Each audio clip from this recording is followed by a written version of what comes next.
నిన్న అహ్మదాబాద్‌లో south Africa versus Bharat జరిగినటువంటి మ్యాచ్ ఏదైతే ఉందో, ఈ మ్యాచ్‌లో ఓడిపోవడానికి ప్రధాన కారణం బౌలింగ్ కాదు, బ్యాటింగ్. బ్యాటింగ్ మేము చాలా పేలవంగా ప్రదర్శించామంటూ సూర్యకుమార్ యాదవ్ అయితే చెప్తున్నాడు. బౌలింగ్‌లో చాలా బాగా రాణించాము. హర్షదీప్ కావచ్చు, బుమ్రా కావచ్చు, వాళ్ళు మంచిగానే బౌలింగ్ చేశారు. బౌలింగ్ పరంగా బాగానే ఉంది.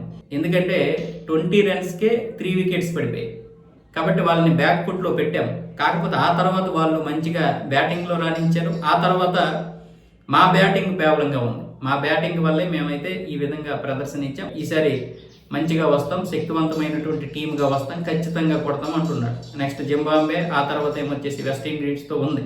అయితే సూర్యకుమార్ యాదవ్ మనం ఒకవేళ గెలిస్తే ఇవన్నీ చేసేవాళ్ళం కాదు, చెప్పేవాళ్ళం కాదేమో, కానీ ముఖ్యంగా అభిషేక్ శర్మని పెట్టడం ఒక విధంగా చాలామంది విమర్శిస్తున్నారు. అభిషేక్ శర్మ ప్లేస్లో సంజు శాంసన్ లేకపోతే ఇంకొకరినో ఎవరినైనా పెడితే బాగుండేది అన్న విధంగా. కానీ ఈ విషయంలో సూర్యకుమార్ యాదవ్ ఏం చెప్తున్నాడు, మనం వెంటనే 3 మ్యాచ్ల్లో డక్అవుట్ అయిపోయాడు కదని తీసేస్తే ఎలాగా, అతన్ని ప్రీవియస్ బ్యాటింగ్ మనం చూసాం కాబట్టి ఆ విధ్వంసకరమైనటువంటి బ్యాటర్ని మనం వదులుకోకూడదు, ఇలాంటప్పుడే సపోర్ట్ చేయాలని సూర్యకుమార్ యాదవ్ కూడా చెప్తున్నాడు.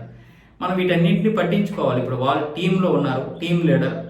ఇప్పుడు ఇవన్నీ చూస్తున్నాం. మనం బయట ఎంత అనాలిసిస్ చేసినా వాళ్ళకు ఉన్నటువంటి అనాలిసిస్, వాళ్ళకు ఉన్నటువంటి ఒత్తిడి వాళ్ళకు ఉంటుంది. కాబట్టి నెక్స్ట్ ఖచ్చితంగా గెలవడానికి మనం అయితే ప్రయత్నం చేయాలి.